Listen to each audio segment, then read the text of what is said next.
Bonjour à toutes et à tous, très heureuse de vous retrouver pour un nouveau journal sur 8 Mont-Blanc. Nous sommes le vendredi 25 octobre 2019, au sommaire ce soir. Après les violentes intempéries en août 2015 à Valseny, le torrent de l'Arcel connaît un nouvel aménagement. Le but, qu'il ne déborde plus alors que des dizaines de maisons bordent le cours d'eau. Et intempéries toujours, le nouveau bassin de stockage des eaux usées et des eaux de pluie de Chambéry sera bientôt en service. Il devrait permettre de réduire une partie des rejets d'eau polluée dans le lac du Bourget. Nous l'avons appris un peu plus tôt dans la journée, Robert Parago, alpiniste de renom, est décédé à 92 ans des suites d'un cancer. L'alpinisme a été pour lui un ascenseur social de la face sud de l'Aconcagua, 6962 mètres, dont il fut le seul à redescendre sans gelure, à la voie verte des Parisiens à la pelle aux Trois Becs, dans la Drôme, jusqu'au terrible Janu, 7710 mètres au Népal. L'homme avait aussi gravi la Tour Eiffel ou encore l'Aiguille du Midi en direct à la télévision. Emmanuel Jaude l'a rencontré en 2012 quand il recevait la célèbre distinction du Piolet d'Or. On regarde un extrait de son reportage. Robert Parago, né dans les Yvelines en 1927, cet alpiniste français s'est notamment fait connaître en réalisant entre autres la première de la face sud de l'Aconcagua en 1953 ou encore le pilier ouest du Malakou en 1971. Quand j'ai vu tous les copains avec les pieds gelés, moi j'avais rien. J'ai regretté de ne pas avoir au moins un doigt de pied de gelé. Si je me trouvais séparé d'eux, je me trouvais comme un con, tout seul. Il n'y a pas de raison pourquoi moi j'ai rien. Aujourd'hui âgé de 85 ans, il revient sur les terres du Mont-Blanc, dans lesquelles on le considère presque comme un enfant du pays. Effectivement, c'est pas un montagnard puisqu'il est né dans la région la plus plate de France, la région de Meaux. Il n'empêche qu'il fait partie de cette bande de grimpeurs un peu fous de l'époque 1950 et qui ont fait leurs armes à Fontainebleau et qu'on appelle les Bleusards et qui sont arrivés avec leur technique acquise sur les blocs de Blot et qui sont arrivés ici et qui ont attaqué les grandes voies du massif et qui ont sorti la face nord des Drues pour une de leurs premières courses, les Grandes Jorasses, qui ont ouvert la face sud, la face ouest des Drues, la face nord du Grand Dru, enfin vraiment qui se sont imposés et qui se tiraient la bourre avec les Chamoniards, et c'était un petit peu la guerre, très, à la fois amicale mais quand même une vraie compétition. La CGT cheminot tire la sonnette d'alarme. Après le décalage du TGV Annecy-Paris qui avait fait beaucoup de bruit, c'est au tour de la suppression de direct entre Annecy et Lyon qui inquiète. À partir du 15 décembre, il faudra, selon le syndicat, faire un changement par Aix-les-Bains, compter un trajet de 2h08 minimum contre 1h52 au mieux aujourd'hui. On écoute l'une de ses représentantes au micro de Fanette de Buisson. À partir du 15 décembre, la direction SNCF met en place ce qu'on appelle les directions de ligne, c'est-à-dire qu'elle va couper la région Rhône-Alpes en plusieurs espaces de lignes. Donc par exemple, il y aura le Lyon-Bellegarde et Lyon-Aix-les-Bains. Et après, Aix-les-Bains-Annecy, Aix-les-Bains-Chambéry-Modane, Aix-les-Bains-Grenoble. Et donc, du coup, il ne peut plus y avoir, avec son système, de train direct entre Annecy et Lyon. Après, on nous dit que le bus est de meilleure qualité. C'est sûr que le bus, il part d'Annecy, il va à Lyon directement, alors que nous, on va imposer aux usagers un changement à Aix-les-Bains qui va augmenter leur temps de trajet de minimum entre 10 à un quart d'heure, 20 minutes. Des fois, c'est 7-8 minutes de correspondance, des fois, c'est 17-20 minutes, des fois, c'est 40 minutes. Ce qui va se passer avec les directions de ligne, c'est qu'il n'y aura plus de correspondance. C'est-à-dire que si demain, avec la privatisation, c'est la direction de ligne Alpes est attribuée à Keolis et la direction Lyon-Aix est attribuée à Veolia, et quand ils vont faire leurs horaires de train, ils vont même pas se mettre d'accord pour un Annecy-Lyon. Ça leur concernera pas. Depuis plusieurs semaines, les pompiers sont en grève partout en France. Le président du département de Haute-Savoie, Christian Monteil, a écrit une lettre aux 3600 sapeurs-pompiers du département pour leur annoncer qu'une réflexion était engagée sur plusieurs points. Une enveloppe budgétaire devrait être débloquée pour les futures embauches. Concernant la demande de la revalorisation de la prime de feu, Christian Monteil a estimé qu'elle, je cite, méritait d'être entendue. Dernière annonce, le président du département demande que les pompiers soient accompagnés de forces de police en cas de situation à risque. Valseny a inauguré ce matin une toute nouvelle installation. En août 2015, des laves torrentielles avaient envahi le front de neige de la station de Haute-Maurienne vanoise. Pour éviter la répétition de ce phénomène, la commune a entrepris des travaux d'aménagement du torrent de l'Arcel, situé à quelques dizaines de mètres des premières habitations.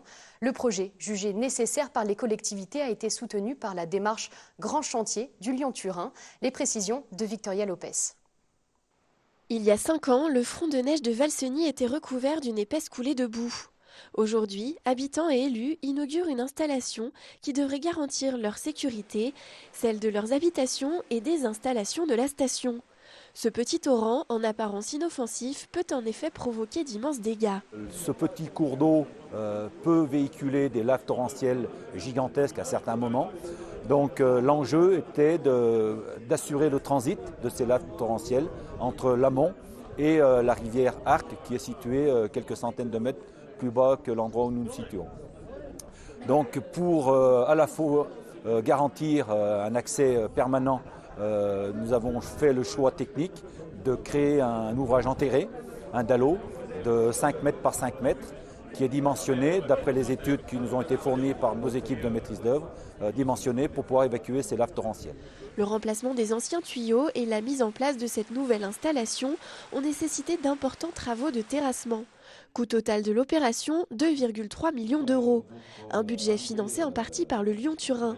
Le grand chantier de la liaison ferroviaire franco-italienne a en effet mis en place un fonds pour accompagner différents projets sur le territoire. C'est essentiel, voire vital pour nous, de nous insérer dans la vie locale, dans le territoire.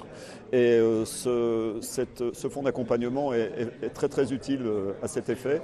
Même si le chantier en lui-même apporte beaucoup de développement économique, apporte aussi des plus-values en termes de sécurisation contre les inondations directement, de bénéficier de ce fonds et de pouvoir l'utiliser dans une méthode d'attribution de subventions très cadrée est très très utile pour nous. Le Lyon-Turin a apporté 230 000 € au chantier d'aménagement du torrent à Valseny.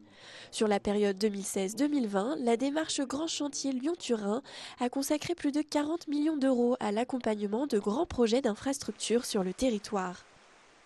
Un nouveau cycle pour l'eau de pluie à Chambéry. Le nouveau bassin de récupération des eaux usées et des eaux de pluie sera bientôt en service. Le but, éviter des débordements de la Lèze, décongestionner la centrale de traitement des eaux et rejeter le moins possible d'eau polluée dans le lac du Bourget. En effet, les eaux de pluie ruisselantes sont de plus en plus chargées en pollution. L'enjeu environnemental a donc été retenu comme la principale mission de ce nouveau bassin. On vous en dit un peu plus avec ce reportage. C'est un nouveau bâtiment, discret, que les ouvriers finissent de construire. Le bassin de stockage et de restitution des eaux partant de pluie de Chambéry. Pour y voir un peu plus clair, il faut plonger dans les profondeurs de l'ouvrage. 8000 mètres cubes pourront être stockés dans ces chambres. Donc les eaux usées arrivent dans l'ouvrage de déversement là, que vous avez sur votre gauche. Comment ça fonctionne ? En cas de forte pluie ou d'orage, les eaux sont récupérées sur le site pour être acheminées vers le bassin de stockage. Une sorte de zone tampon entre la Lesse qui se jette dans le lac du Bourget, les eaux usées et pluviales. Une fois l'intempérie passée, les bassins sont vidés et l'eau envoyée à l'usine de dépollution. Construit au centre d'un nouveau quartier d'habitation, le bassin a été étudié pour se fondre dans le paysage. Il doit être parfaitement intégré dans son futur environnement et donc à ce titre-là, tout à fait transparent vis-à-vis des potentielles nuisances sonores et olfactives qui seraient inhérentes à cet ouvrage.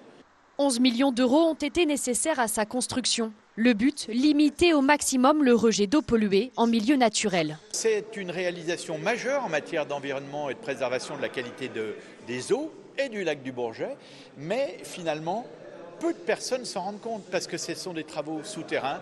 Vous avez vu l'ampleur du chantier. Sa mise en service est prévue en avril 2020. Du 13 novembre au 1er décembre se tient à Annecy l'opération Autour des enfants portée par Bonlieu, scène nationale. Une quarantaine de rendez-vous culturels à l'attention des plus jeunes est proposée par différentes structures du bassin annécien.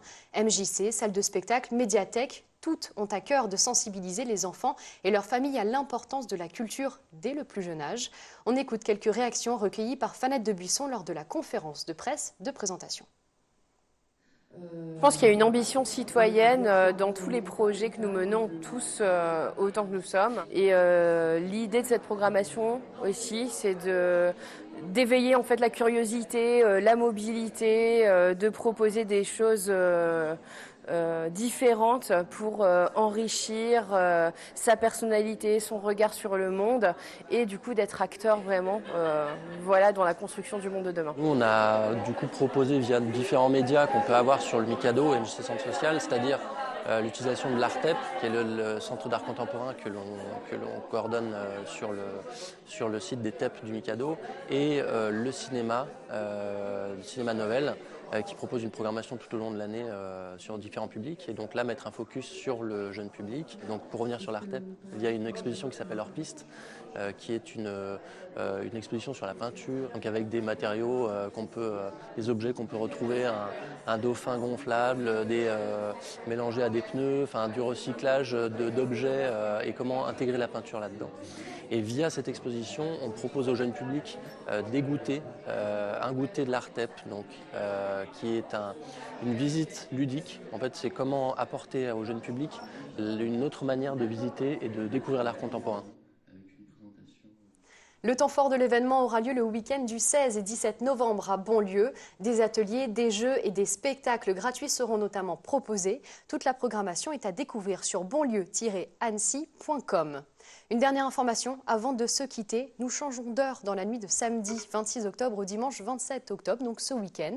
Nous passons à l'heure d'hiver. À 3 h du matin, il sera 2 h. Nous gagnons donc 1 heure puisqu'il faudra reculer vos aiguilles. Alors, à vos montres. C'est la fin de cette édition. Sébastien, je te laisse conclure. Et il ne me reste plus qu'à vous souhaiter de passer un très beau week-end.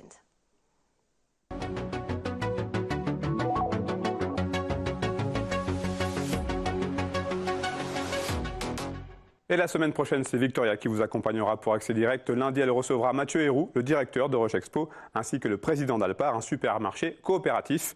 Si vous nous regardez en direct, retrouvez à partir de 19 h 15 une semaine d'actu avec un retour sur les sujets qui ont marqué la semaine. C'est la fin de cette édition. Merci à vous pour votre fidélité. Merci à toute l'équipe présente en régie. Passez un très très bon week-end. Bye bye.